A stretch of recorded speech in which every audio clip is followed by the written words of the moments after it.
장 마이크로바이옴은 직접적으로 면역세포의 생사를 주관한다. 장내 미생물은 사람의 신진대사에 긴밀하게 관여하고 있다. 음식물의 소화를 돕고 식사에 결핍된 비타민과 미네랄을 생산까지 한다고 하네요. 저도 이것도 잘 몰랐습니다. 장내 미생물이 뭐 음식을 소화시키고 이런 거는 당연한 건데 식사에서 결핍된 비타민과 미네랄까지도 생산한다고 합니다. 그리고 면역작용에 있어서도 직간접적으로 확실한 영향을 주고 있다. 또 면역세포를 도와서 적군과 악군을 구분하도록 교육하기도 한다고 합니다.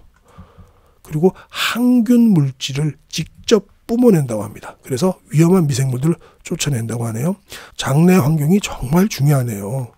예를 들면 섬유질이 없을 때는 배가 고픈 세균들이 아무거나 먹다가 소화관 점액층까지 먹게 된다. 이 과정에서 점액층 바로 아래에 있는 면역세포들이 과한 면역작용을 일으킨다. 그런 과면역작용의 결과로 궤양성 대장염과 크론병과 같은 장질환이 나타난다고 합니다. 배달 주문이 늘어나면 면역력이 떨어지고 면역력이 떨어지면 결국 병에 걸릴 수밖에 없다. 우리 몸속에 차곡차곡 쌓이는 배달 음식에 들어있는 각종 식품 첨가물들이 결국엔 큰 문제를 일으킨다. 미국의 암 전문가 윌리엄 리진스키 박사는 대부분의 암은 30년 혹은 40년 전에 먹은 음식이 원인이라고 밝혔다. 안녕하세요. 건강 스케치 시청자 여러분. 오늘도 만나 뵙게 돼서 반갑습니다. 여러분의 소중한 시간을 아껴드리기 위해서 책의 핵심 내용만 쏙 빼서 전달해드리는 건강 스케치입니다. 오늘 소개할 책은요. 완전 면역입니다. 완전 면역. 네, 이 책의 저자님은 류은경 소장님이십니다. 네, 펴낸 곳은 센터입니다. 건강 분야 베스트셀러 작가인 저자죠. 또 국립암센터하고 서울대학교 의학연구원에서 오랜 기간 신약 개발에 몰두했으나 결국 병을 이겨낼 답은 우리 몸에 있다는 것을 발견하셨습니다. 그래서 면역력이 튼튼한 사람은 어떤 새로운 병이나 바이러스에도 걱정이 없다는 진리를 알아낸 것이죠. 이후 식습관과 생활습관 등 자연스러운 방법으로 면역력을 올리고 병을 물리치는 방법들을 연구하고 계십니다. 첫 번째 챕터 한번 볼까요? 매일 먹는 식사가 잘못됐다. 건강 문제는 영양과 해독의 균형이 깨어진 데서 나온다. 배출되어야 할 독소가 나가지 못하고 쌓이는 이유는 장 때문이다. 자연위생학자 존 틸트는 장에 쌓여있는 독소가 혈관에 쌓여 생긴 독혈증이 질병의 문제라고 하였다. 그는 독소를 제거하는 치료를 하면 병은 낫게 된다고 주장했다. 영국 왕실의 주치 윌리엄 아버스 노틀의 인경도 같은 주장을 했다. 그는 이거 보세요. 희한합니다. 관절염을 앓던 또 관절염을 14살에 앓았답니다. 어떤 친구가 이 소년을 장을 수술함으로써 관절염을 치료했다고 합니다. 또 런던 유니버시티 칼리지에서는 장 내벽이 손상되면 관절염이 촉진된다는 것도 동물 실험을 통해서 확인했다고 합니다. 또한 갑상선 환자를 치료할 때도 장을 먼저 치료하니까 자연스럽게 갑상선이 정상이 되었다고 합니다. 모든 게 다 장 문제죠. 선천성 갑상선 저하증이 있던 어린이도 장이 좋은 음식을 먹었더니 약을 줄이고 점차 회복이 되었다고 합니다. 오늘 이 배달 주문 이제 줄이셔야 될 것 같습니다. 배달 주문이 늘면 면역력이 떨어진다는 챕터 한번 보겠습니다. 배달 음식은 우리 몸을 피곤하게 한다. 우리가 코로나19 이후로 배달 음식 많이 시켜 먹게 됐죠. 우리는 배달 음식을 많이 찾게 되었는데요. 배달 음식량이 증가하면서 관련 식품위생법 위반 건이 2019년 대비 2020년에는 12배나 증가했다고 합니다. 식품 및 식품 첨가물의 제조, 가공, 사용, 조리, 보존 등의 기준과 성분 규격 위반 때문입니다. 내가 배달해 먹는 음식 속에 얼마나 많은 첨가물이 사용되었는지 확인조차 되지 않는다는 의미입니다. 심각한 거예요. 배달 음식을 많이 먹으면 몸이 피곤하죠. 네, 막 졸리고 막 잠도 오고 그럽니다. 사람들은 배달 음식이 뭔가 좋지 않다는 것을 알면서도 또 쉽고 편리하고 맛있는 배달 음식의 유혹을 끊기가 어렵죠. 얼마나 바삭바삭하고 고소하고 쫄깃한 식감으로 우리를 유혹하는가. 어쩌다가 친구들과 함께 있다가 배달 음식을 먹었는데 그날 밤새 물을 먹었답니다. 도대체 그 안에 무엇이 들어있었던 걸까요? 우리 류은경 소장님처럼 이렇게 건강식만 하시다가 갑자기 이런 거 드시면 당연히 탈이 날 수밖에 없죠. 그죠? 오히려 또 반대로 이런 음식 자주 먹어서 탈이 안 나시는 분들은 몸이 점점 이상해지는 거. 네, 그건 당연한 이치겠죠. 밖에서 사 먹는 맛있는 음식 안에는 유해한 각종 첨가물들이 들어있다. 폴리인산 나트륨이 대표적이라고 합니다. 이 마법의 첨가물을 넣은 튀김은 시간이 지나도 여전히 바삭하다. 집에서는 아무리 잘 튀겨도 그렇게 만들지 못하는데 말이다. 이 첨가물을 밀가루에 넣으면 면발을 아주 쫄깃쫄깃하게 만들어주고 단무지에 넣으면 흐물흐물한 물을 탱탱하게 변신시켜준다. 그 외에도 세균 번식을 억제하고 맛을 좋게 해주는 다양한 기능을 한다. 그런데 이런 첨가물을 우리가 안심하고 먹는 이유가 따로 있다. 이게 더 문제인 것 같아요. 첨가물 표시 규정에 따라서 산도 조절제라는 이름으로 표기되기 때문이라고 합니다.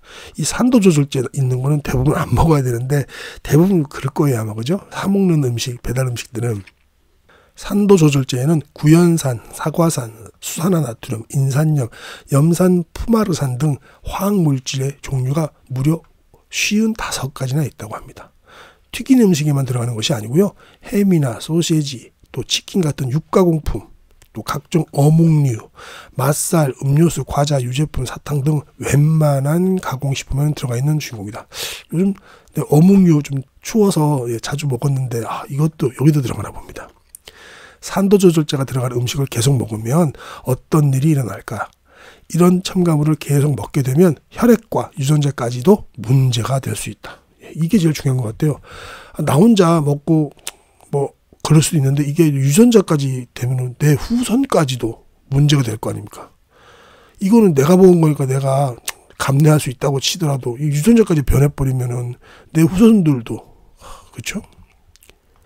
구연산과 포마르산의 과잉 섭취가 일어나면 적혈구가 줄어들고 급성 출혈 등의 부작용이 일어날 확률이 많다고 합니다. 그리고 염색체 이상으로 인한 부작용도 일어날 수 있고요. 또 인산염은 많이 섭취하면 칼슘 문제로 동맥경화나 뼈 질환의 원인이 될 수 있다고 합니다. 칼슘과 인은 상호작용을 하는데 인이 많이 흡수되면 칼슘을 빼내서 체액의 균형을 맞춘다고 합니다. 그때 그 칼슘은 뼈 합성과 체액의 균형 또 근육 건강을 위해서 반드시 필요한 물질이라는 것은 우리 다 알고 있죠. 근데 이제 나트륨 과다 섭취가 위험하듯 인 과다 섭취도 매우 위험하다는 사실을 기억해야 한다고 합니다. 뼈와 함께 근육과 신경 건강까지도 위협할 수 있다고 합니다. 동물 실험에서는 폴리인산 나트륨이 신장 결석의 원인이 될 수 있다는 보고도 있다고 하네요. 자, 그러면 안전 섭취량은 안전하지 않다라는 챕터인데요. 한번 보시도록 하겠습니다. 우리 집에는 아주 친숙한 모습의 발암 물질들이 함께 살고 있다. 암은 하루아침에 걸리는 병이 아니다. 언제 먹었는지 기억조차 없는 미세한 양의 화학물질들이 몸에 쌓여서 어떤 돌연변이를 일으킬지도 모른다. 2015년 세계보건기구에서는 햄과 소세지 같은 가공육을 1급 발암물질로 발표했다. 영국 암연구소에 따르면 영국에서 가공된 고기나 붉은 고기를 아무도 먹지 않는다면 암이 8,800건 더 적어질 것이라고 발표를 했다고 합니다. 미국의 암 전문가 윌리엄 리진스키 박사는 대부분의 암은 30년 혹은 40년 전에 먹은 음식이 원인이라고까지 밝혔습니다. 햄과 소세지 같은 가공육에는 아질산 나트륨이 첨가되어 있는데요. 이 아질산 나트륨은 세균 번식을 억제하고 맛을 좋게 해주는 특징이 있습니다. 안전 섭취량의 기준으로는 70ppm이라고 하는데 하지만 아주 적은 양이라도 몸속 구석구석에 쌓일 수 있는 성분이라고 합니다. 이게 중요한 거죠. 몸속 구석구석에 쌓인답니다. 이게 이 성분은 적혈구에 또 작용해서 헤모글로빈을 파괴까지 한답니다. 당장에 호흡곤란이 오는 정도는 아닐지라도 몸속 어딘가에 산소 부족을 일으키고 있을지도 모른다고 하네요. 리진스키 박사는 당시 1,000명이 암으로 숨지는데 그 중에서 아질산 나트륨의 희생자가 제일 많았다고 합니다. 이 발표 후에서 육가공 회사에서는 아질산 나트륨이 없는 제품을 만들기 시작했는데 그렇다고 안전할까라는 거예요. 문제 물질이 발표되면 소리 없이 사라지기도 하지만 또 어떤 첨가물이 연구되어 발암물질이 될지도 모르는 위험에 도사리고 있습니다. 지금 우리 제로 콜라 같은 게 그렇죠. 설탕 나쁘다고 해서 설탕 없는 제로 콜라가 만드는데 지금 그 첨가물이 오히려 더 안 좋다고 하죠. 실제로 혈당도 많이 올리고요.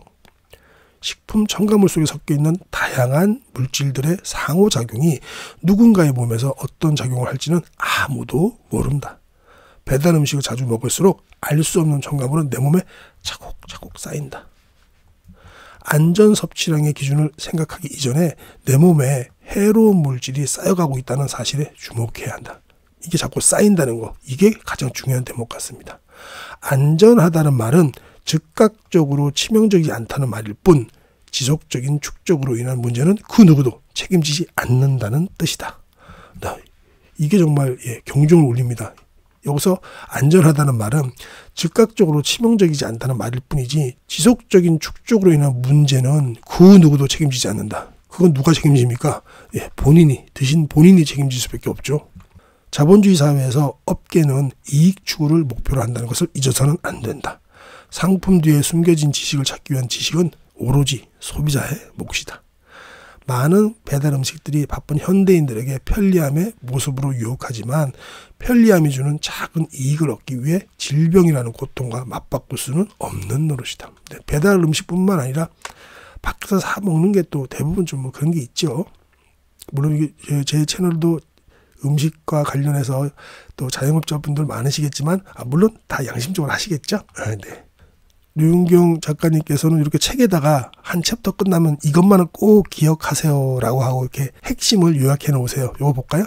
이번 챕터 핵심은 첫째, 산도조절제, 인산염은 뼈와 근육에 이상을 일으키므로 이런 거 적혀있는 혹은 음식들은 되도록 피하시는 게 좋고요. 둘째, 안전섭취량은 즉각적으로 치명적이지 않다는 뜻일 뿐이다. 세 번째, 다양한 첨가물이 지속적으로 쌓이면 어떤 작용이 일어날지 그 누구도 모른다.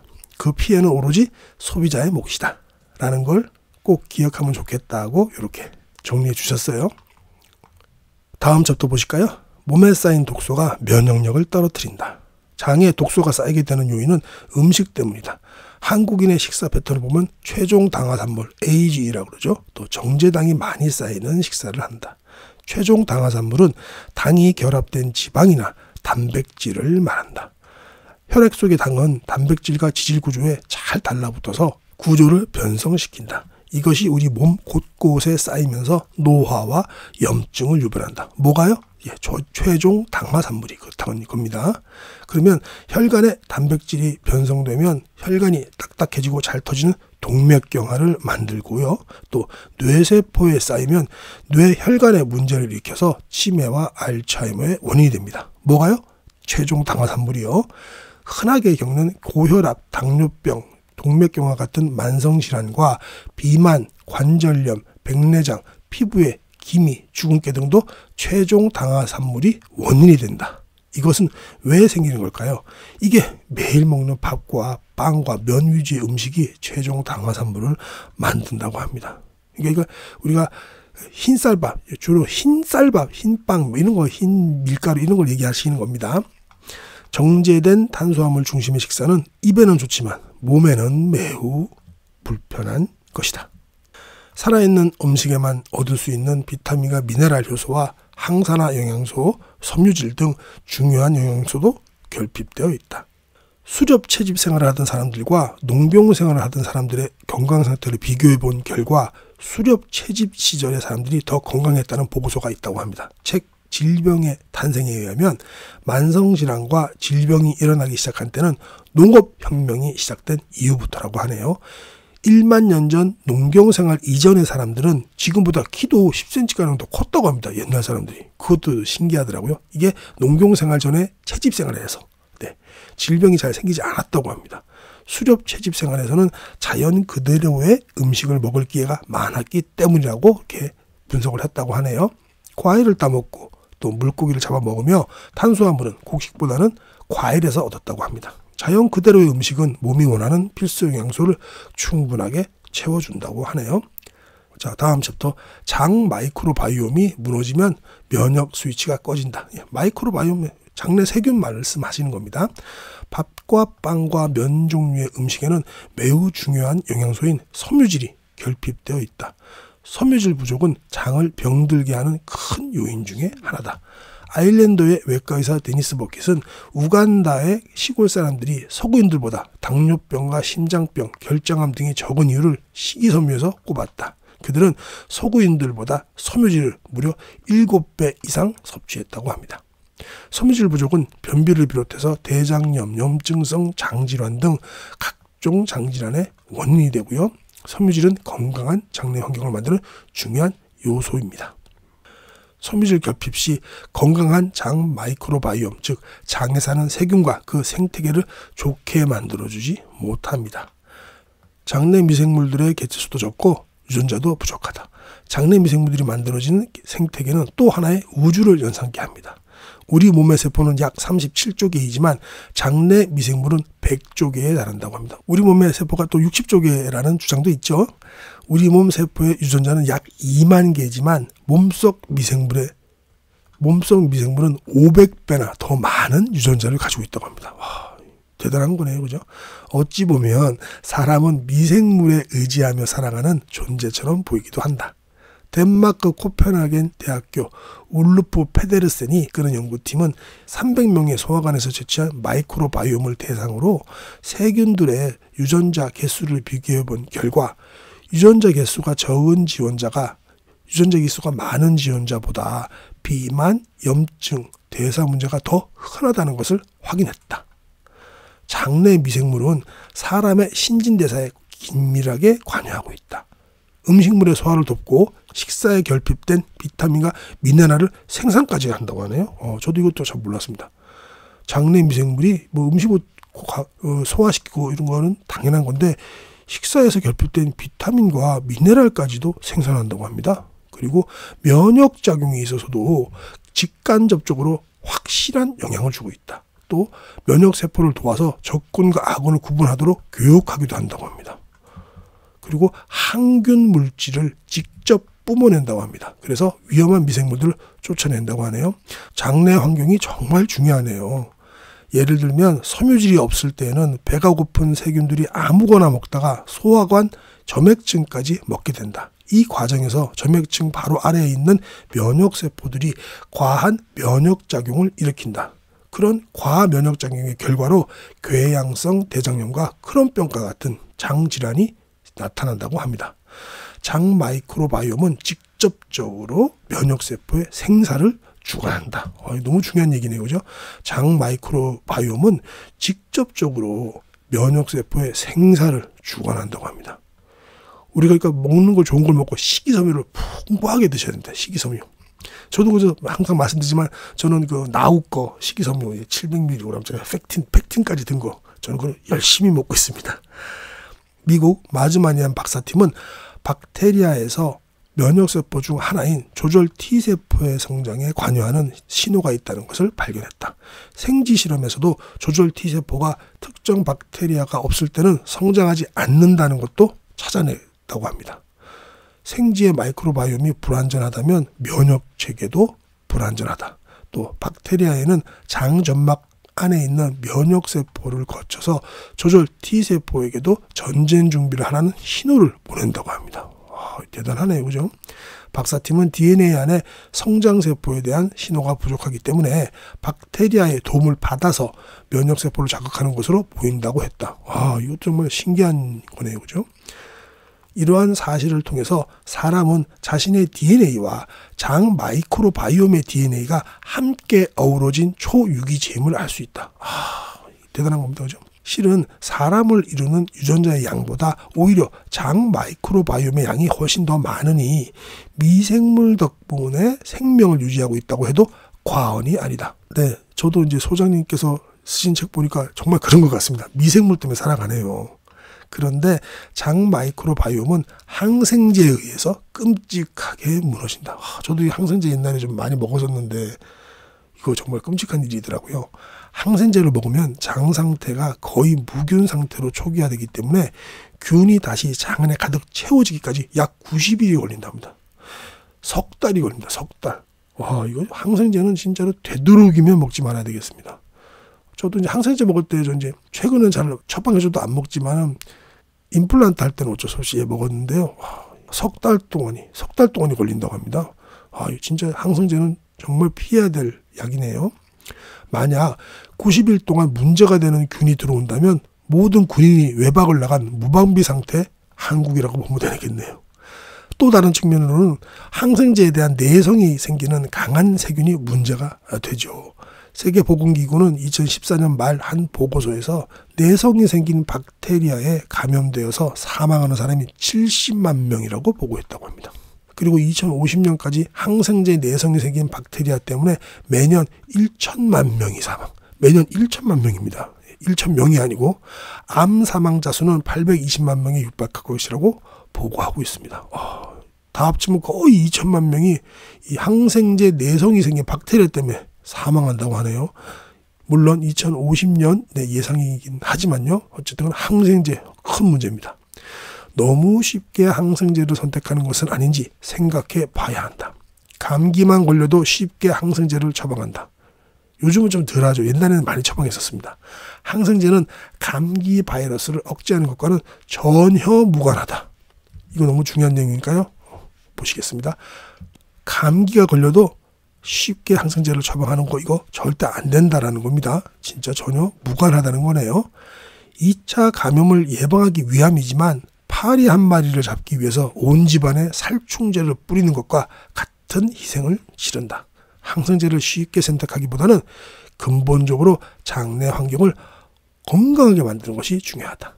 네, 이번에도 여지없이 챕터별로 이렇게 꼭 기억할 거 적어주셨습니다. 첫째, 최종 당화산물 AGE죠. 최종 당화산물이 독소가 되어 면역력을 떨어뜨린다. 그러니까 되도록이면 어떤 걸 드시지 않으면 되나요? 정제 탄수화물. 그렇습니다. 둘째, 장 마이크로바이옴이 신진대사에 반드시 필요하다. 셋째, 장 마이크로바이옴은 면역세포를 직접 돕는다. 네, 이게 참 중요하죠. 네, 우리 여러분들이 좋아하시는 오늘의 결론 및 핵심 요약. 까마귀 고기를 먹는 우리는 항상 요걸 해야죠. 끝에 배달 주문이 늘면 면역력이 떨어지고 면역력이 떨어지면 결국 병에 걸릴 수밖에 없다. 안전 섭취량의 기준을 생각하기 이전에 내 몸에 해로운 물질이 쌓여가고 있다는 사실에 주목해야 한다. 안전하다는 말은 즉각적으로 치명적이지 않다는 말일 뿐이지 지속적인 축적으로 인한 문제는 그 누구도 책임지지 않고 고스란히 나만 피해를 본다. 이것만을 꼭 기억하자. 첫째, 산도 조절제 인산염은 뼈와 근육에 이상을 일으킨다. 둘째, 안전 섭취량은 즉각적으로 치명적이지 않다는 말이다. 셋째, 다양한 첨가물이 지속적으로 쌓이면 어떤 작용이 일어날지 모른다. 몸에 쌓인 독소가 면역력을 떨어뜨린다. 최종 당화산물이 우리 몸 곳곳에 쌓이면서 노화와 염증을 유발한다. 혈관에 단백질이 변성되면 혈관이 딱딱해지고 잘 터지는 동맥경화를 만든다. 뇌세포에 쌓이면 뇌혈관에 문제를 일으켜서 치매와 알츠하임의 원인이 된다. 이것은 왜 생기는 것일까? 매일 먹는 흰쌀밥, 흰빵이 또 흰면이 원인이다. 마지막으로 장 마이크로바이옴이 무너지면 면역 스위치가 꺼진다. 장 마이크로바이옴은 직접적으로 면역세포의 생사를 주관한다. 이것만을 꼭 기억하자. 첫째, 최종 당화산물이 독소가 되어 면역력을 떨어뜨리고요. 둘째, 장 마이크로바이옴이 신진대사에 반드시 필요하고요. 셋째, 장 마이크로바이옴은 면역세포를 돕고 또 직접적으로 생사를 주관한다는 것입니다. 네, 오늘 이렇게 해서 완전 면역 일부 소개해드렸습니다. 정말 새로운 내용도 많죠. 네, 류은경 소장님이십니다. 이상으로 오늘 책 리뷰 마치도록 하겠습니다. 건강은 하루아침에 망가지거나 좋아지지는 않습니다.